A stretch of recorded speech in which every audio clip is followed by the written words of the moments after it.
اور آج کی جو گفتگو ہے وہ مفتی طارق مسعود صاحب کے سلسلے میں ہے۔ جیسے کہ آپ لوگ جانتے ہیں کہ جب بھی حق کسی جگہ پہنچتا ہے تو باطل دبا کر جو ہے بھاگنے لگتا ہے۔ قرآن کریم نے اس کا نقشہ کھینچا ہے، جاء الحق وزہق الباطل۔ تو گویا کہ آپ یہ سمجھ لیجیے مفتی طارق مسعود صاحب ایک حق پرست ہے، اور وہ پہنچے تھے جہلم مرزا علی محمد کے پاس، اور وہ جو ہے بھاگ رہے تھے اور لوگوں کو الٹی پھلٹی جو ہے لوگوں کو یہ سمجھا رہے تھے کہ وہ پوچھے بغیر آیا ہے، اور ادھر ادھر کی باتیں کر کے فراری اختیار کی ہے۔ میں اکثر لوگوں سے یہ کہا کرتا ہوں کہ کبھی کبھار ایسا بھی ہوتا ہے جو لوگ مناظرے کرتے ہیں، مباحثے کرتے ہیں، لوگ ان چیزوں کو دیکھ کر بھی جو ہے ایمان کے اندر داخل ہونے کی کوشش بھی کرتے ہیں۔ بعض کچھ لوگ ہیں جو یہ کہتے ہیں کہ نہیں، ان سے گمراہی زیادہ پھیلتی ہے۔ یہ حقیقت نہیں ہے، یہ حقیقت نہیں ہے۔ اگر آپ دیکھیں گے تو ہمارے رسول اکرم صلی اللہ علیہ وسلم کے ساتھ مناظرہ بھی ہوا ہے، یہودیوں کے ساتھ ہوا ہے۔ آپ کسی بھی قسم کی جو ہے آپ دلیل اٹھا کر دیکھ سکتے ہیں۔ حضرت حسان ابن ثابت کا مناظرہ یہودیوں کے ساتھ، قریش کے ساتھ ہوا ہے، اور بھی بہت سارے واقعات ہیں۔ امام اعظم ابو حنیفہ رحمہ اللہ کا بھی مناظرہ ہے، امام بخاری علیہ الرحمہ کا مناظرہ ہے۔ لوگ اس سے سبق سیکھتے ہیں، اور الحمدللہ ثم الحمدللہ لوگ اس سے ہدایت یافتہ بھی ہوتے ہیں، اور لوگ جو ہے راہ راستے پر آ جاتے ہیں۔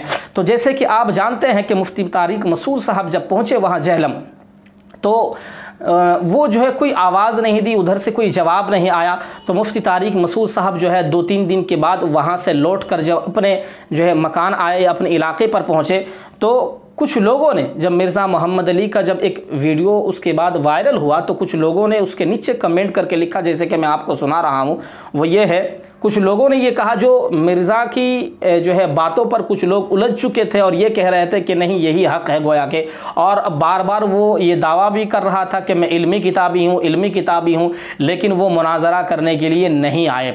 اسی وجہ سے کچھ لوگوں نے جو ہے راہ راست کو اختیار کر لیا اور کہا جو مرزا کہہ رہا تھا پہلے سے یہ جھوٹ ہے، بکواس کرتا ہے۔ اسی کمنٹ کے ذریعے سے کسی نے لکھا کہ میں علی انجینئر بھائی، ہمارے دلوں میں صحابہ کرام بغض پیدا کر رہے تھے۔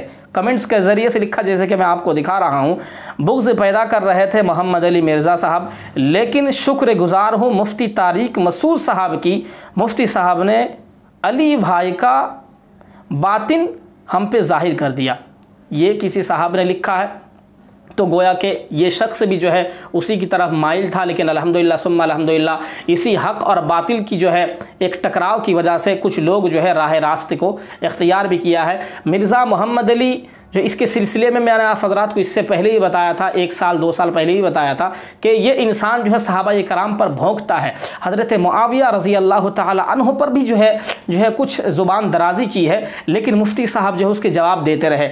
آگے ایک دوسرا شخص یہ کہہ رہا ہے، اتنا عرصہ جو آپ سے سیکھا، اب بتاؤ اتنا عرصہ جو آپ سے، یعنی محمد علی مرزا سے یہ کہہ رہا ہے۔ اسی کی ویڈیو کے نیچے جب مفتی مسعود صاحب جو ہے وہاں سے جہلم سے جب آئے تو اس کا ایک ویڈیو جب جاری ہوا تو کچھ لوگ جو ہے محمد علی مرزا کے نیچے یہ کہہ رہے ہیں کہ اتنا عرصہ جو آپ سے سیکھا وہ ریت کی دیوار ثابت ہوئی، الحمدللہ اب ٹھیک ہو گیا۔ تو گویا کہ اس سے بھی ثابت ہو رہا ہے کہ الحمدللہ مناظرے کی وجہ سے لوگ ہدایت پر بھی آتے ہیں، راہ راست کو اختیار کرتے ہیں، اور باطل جو ہے ختم ہو جاتا ہے۔ تو اسی وجہ سے جو لوگ جو ہے گمراہی کرنے کی جو ہے کوشش کرتے ہیں اور گمراہی پھیلانے کی کوشش کرتے ہیں، اللہ تعالیٰ جو ہے ان کو چھوڑتے نہیں ہیں، کسی بھی طریقے پر جو ہے شکست دے دیتے ہیں، اور الحمدللہ ثم الحمدللہ آج وہی ہو رہا ہے۔